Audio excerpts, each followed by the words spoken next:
por que que ainda se pratica a lei? Porque sempre Jesus falava das coisas físicas, né? Os verdadeiros adoradores adoraram o Espírito e verdade, pelo Pai e Espírito, etc. E tal. E a lei sempre é a pedra. Por que que ainda se estar na pedra? Por que que ainda se volta à arca? Por que que ainda o véu do templo não foi rasgado? Jesus falou que foi, mas parece que não. Por que que isso ainda acontece? Então, irmão, como a gente viu nos capítulos anteriores, isso é um problema que estava acontecendo não só na congregação da Galácia, mas aconteceu na congregação de Corintos, passou pelo mesmo problema. João, quando enviou a carta à senhora, que as cartas de João, se vocês forem ler, é para uma congregação domiciliar. Ele manda as cartas para uma senhora, né? Ali tinha o mesmo problema. Quando a gente vai para Atos 15, lá em Antioquia, o mesmo problema. A gente vê ali que Paulo Sim, ainda mas eu fala assim. digo hoje. Hoje, por que que ainda tem hoje, no dia de Então, hoje? eu vou te responder. Eu estou fazendo a introdução, eu vou te responder isso. Então, irmão, ali em Antioquia teve o mesmo problema. Alguns dos convertidos das seitas dos fariseus que diziam, para vocês entrarem na graça, diziam, houve uma perseguição tremenda com os gentios ali. Para vocês entrarem na graça, vocês primeiro precisam se circuncidar. E ali o texto diz, houve não pequena contenda, contenda é briga entre Paulo, Barnabé e eles. Aí foi revido o quê? Vamos levar isso para o concílio em Jerusalém. Subiram para Jerusalém, chegando lá em Jerusalém, se depararam com fariseus convertidos de novo, com o mesmo problema, dizendo ainda não só na circuncisão, mas que eles deviam voltar a seguir toda a lei de Moisés. Isso está registrado em Atos 15. Veja, de novo teve briga. Aí foi feito o concílio e foi dito aquilo que o irmão Martins falou, que não era para pôr encargo nenhum aos gentios, a não ser aquelas 4 coisas, que foi o resultado que muito bem disse Tiago, se levantou para proclamar o resultado do concílio. E o que diz em Gálatas 3, que eu acho que o irmão não acompanhou os capítulos anteriores, né?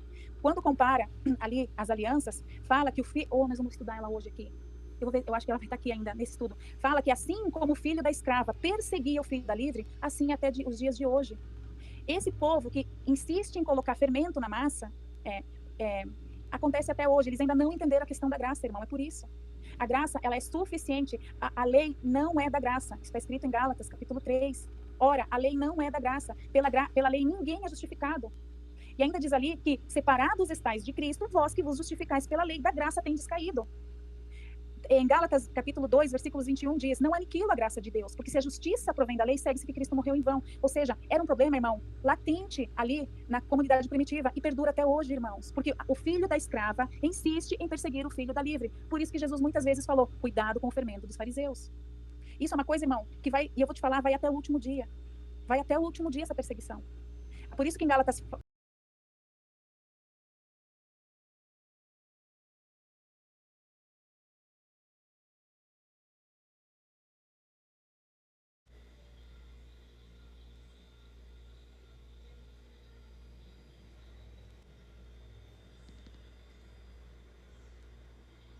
latente ali na comunidade primitiva e perdura até hoje, irmãos, porque o filho da escrava insiste em perseguir o filho da livre. Por isso que Jesus muitas vezes falou, cuidado com o fermento dos fariseus.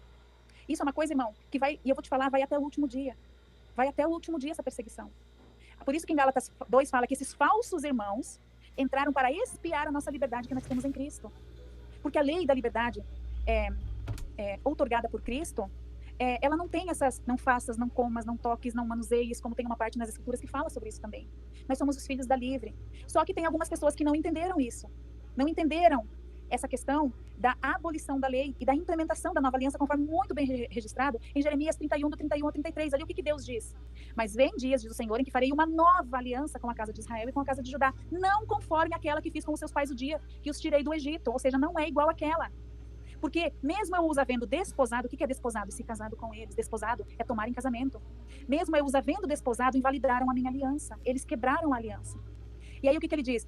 Eis que vem dias, colocarei a minha lei nos seus corações, as escreverei, não em tábuas de pedra. E as colocarei no seu interior. Por quê? Porque hoje quando a gente peca, a nossa consciência já acusa, porque a lei está escrita no nosso coração. Né? Então ali, no próprio Antigo Testamento, fala que haveria uma mudança.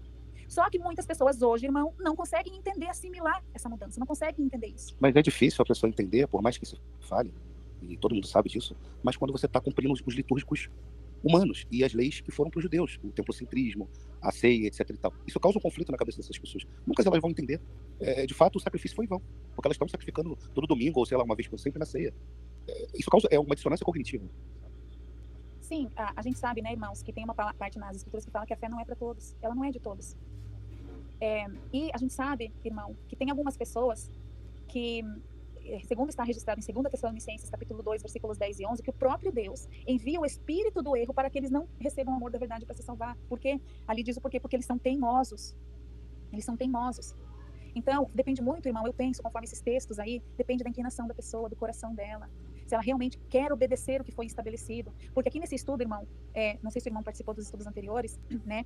Fala dessa obediência. Ali em Gálatas 3, versículo 10, diz bem assim, que está escrito lá em Deuteronômio 25 ou 27, se não me engano.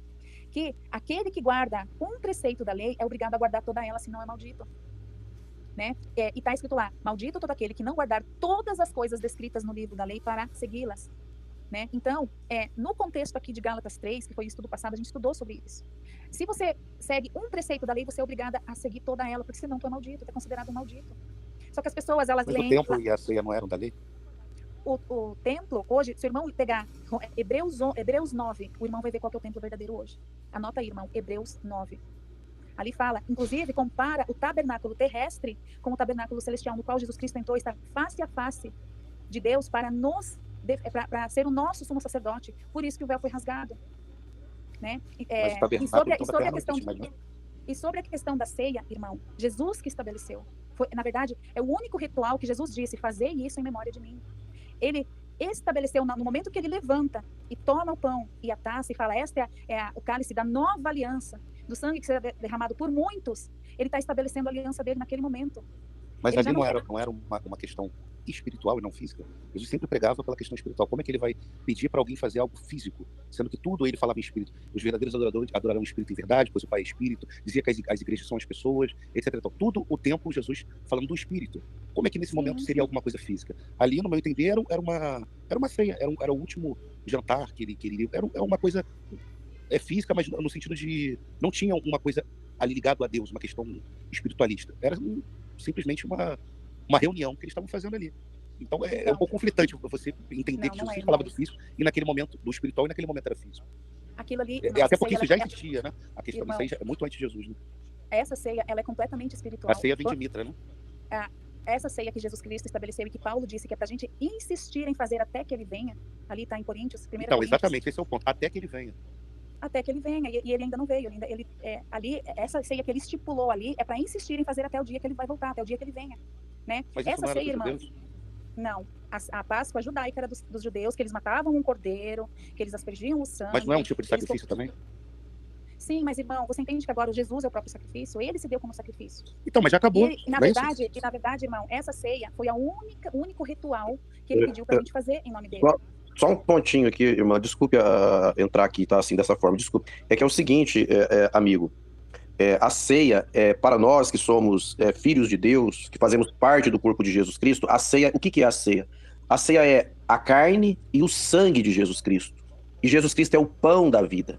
É o pão que desce do céu. A ceia para nós é o quê? É alimento. Ela é a comunhão da igreja. Um exemplo, quando você... Exatamente, o pão que desceu do céu. Por todo o tempo, Jesus estava falando do físico. Eu sou o espiritual, eu sou a água da vida, sim, eu sou o pão. Então, um exemplo. Isso vai ser algo físico. Mas pela fé. Quando você... Um exemplo, antes da oração, aquilo ali é um pão. É um pão antes da oração. Pós a oração, é a carne do Senhor Jesus. Quando nós compartilhamos o cálice, veja bem, quando o cálice é compartilhado entre os irmãos, ali está o que? A união da igreja, entendeu? Nós estamos em Cristo, Cristo está em nós. Nós estamos no Pai, como Cristo também está no Pai. É tudo interligado. Por isso que existe, por isso que a taça, veja bem, a taça ela é compartilhada. O sacrifício perfeito. Por que você tem que sacrificar novamente? Mas isso não é sacrifício. Isso daí é você exercitar a fé. É você se alimentar, se recarregar de energia, entendeu? Não é sacrifício. A ceia não é sacrifício. A ceia ela é uma... É uma recordação. Ela é uma recordação e outra. Ela é mais que uma recordação. Ela nos fortifica na fé. Porque como ali o corpo está na comunhão, está na oração, está na fé, é como se Cristo estivesse ali presente. Assim, é uma forma. Mas a Santa Ceia estipulada por Cristo, ela é viva. Ela é verdadeira, entendeu? Ali é a carne e o sangue de Jesus Cristo. E os irmãos primitivos, se vocês puxarem ali em Atos 20, vocês vão ver que ali Paulo, ele também partiu o pão com os irmãos. Ali em Atos capítulo 20, no versículo 7, vocês vão ler. E no primeiro dia da semana, ajuntando seus discípulos para partir o pão, Paulo, que havia de partir no dia seguinte, falava com eles e prolongou a prática até a meia-noite. Então, Paulo ali, eles também tinham esse hábito de partir o pão. foi um hábito que foi mantido pelos cristãos primitivos. E o próprio Paulo diz nas suas cartas que é para a gente insistir em fazer isso em memória dele. É uma recordação, é um memorial. Na verdade, é um ritual sim, mas é o único ritual que Jesus pediu para a gente fazer em nome dele. Fazer isso em memória de mim. Por isso que eu falo que é uma recordação. Fazer não é pensar, é fazer mesmo, é um ato físico. É algo que a gente faz, é uma renovação da aliança, no meu ponto de vista. Porque cada vez que beberes esse sangue e cada vez que comeres esse pão, recordais a morte, recordais o que ele fez com você. Da mesma maneira que a Páscoa judaica recordava o livramento do anjo da morte, pelo sangue daqueles cordeiros nos umbrais das portas, nós hoje recordamos pelo sangue de Jesus derramado na cruz, a nossa remissão de pecados. É uma recordação para nós também. Para mim, nesse ponto, ele estava falando sobre a partilha, sobre a caridade, sobre você dividir. Tanto é que fala, vocês não têm, antes disso aí, vocês não têm casa para comer, ou não têm água para beber em casa, no sentido de, porque uns comem e outros passam fome. Se você ler um pouquinho em 1 Coríntios, um pouquinho antes dessa parte de fazer em memória de mim, ele fala sobre isso, das pessoas serem caridosas, não pensarem só nela. Porque o pessoal chegava lá, é uma confraternização deles, que tem até hoje, um aniversário, vamos por um exemplo. E as pessoas comiam, e os outros que vinham não tinham mais comida. Então ele estava falando ali sobre a questão da caridade, da partilha, da caridade especificamente, você dividir, saber dividir. Ali não tem coisa espiritual. E espiritualizaram depois, pegando a questão de mito e todas as outras coisas que o cristianismo fez, com o Deus Sol Zivica, a Páscoa, o Natal, que é uma festa pagã. Não tem momento nenhum na Bíblia dizendo qual a data que Jesus nasceu. Como é que é 25 de dezembro? Mas a gente tem o Deus Sol Invictus. Então fizeram isso com diversas coisas, uma colcha de retalho. Mas ele nada mais é do que uma pregação sobre a caridade, sobre dividir. O que está escrito no começo antes. Não tendes, porventura, casa para comer e para beber, ou despreza a igreja, no caso as pessoas, envergonhas que nada tem os pobres. Era isso que estava falando ali. Da onde que vem essa parte do espírito? Espiritualizar isso aí é que não faz sentido, mas a gente encontra esse sentido no paganismo. Isso já acontecia muito antes.